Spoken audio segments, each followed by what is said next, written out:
When we left Egypt all those years ago, everybody was in a rush. In fact, the key word I would say to describe the entire experience of Yetziat Mitzrayim is chipazon, repeated numerous times.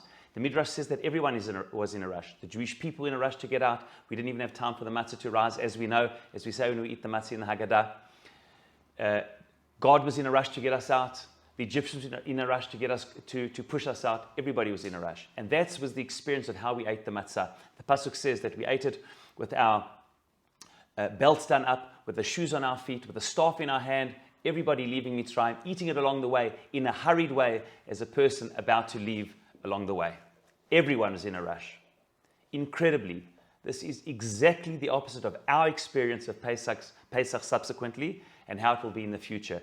Yeshayahu, Isaiah says in chapter 52, he says in the future, Ki lo b'chipazon tetzeu, ubimnusa lo tetzeu. And he said in the future you will not be in a rush. The rush of Egypt will not be how the future redemption will be. And incredibly, I've noticed in thinking about this, that our Pesach, our Seder, is the exact opposite. Boy, oh boy, do we have time. It's one of the longest nights of the year. No one is in a rush. On the contrary, I noticed in Halakha that if you are in a rush, you do not fulfill your obligation. How are we supposed to drink the wine and eat the matzah? Bahasava, leaning over, not in a rush to go anywhere, staying put where we are as noblemen, with not a worry in the world. And the Arba Kosot, the Shulchan Aruch says, he paskins and he says that if you drink the 4 cups, bezeh achar zeh, if you're in a rush and you drink 1 cup after the other, you have lo yatzeh erecha vato. You can't rush it. One in the beginning when we say Kiddush, the 2nd cup, when we the mitzvah of Magid, the 3rd cup, Birkat Hamazon, the final one with Hallel, each one in its time. Why is there such a difference between Yetziat Mitzrayim and our experience of the redemption today and Pesach today? Because you see, things then needed to be in a rush because it was an emergency situation. When do we need to rush things? When we have no choice. When do we not just need to respect the process? Is when there's a revolution to take place. We don't have time. Bnei Israel, had they stayed in Mitzrayim, say Chazal, they were on the 49th level of impurity. God forbid they would have been lost in oblivion. It was an emergency situation that had to be rushed out.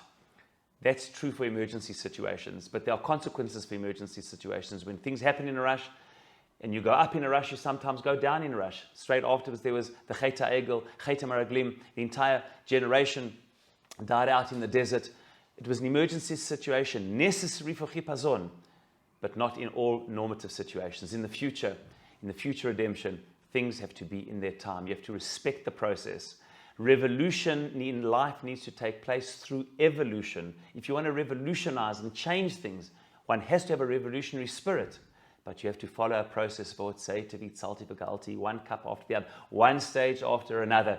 Ultimately, a sustainable change in life is only where revolutionary change happens in an evolutionary way, where the process of change, each stage is built after, one step after the other.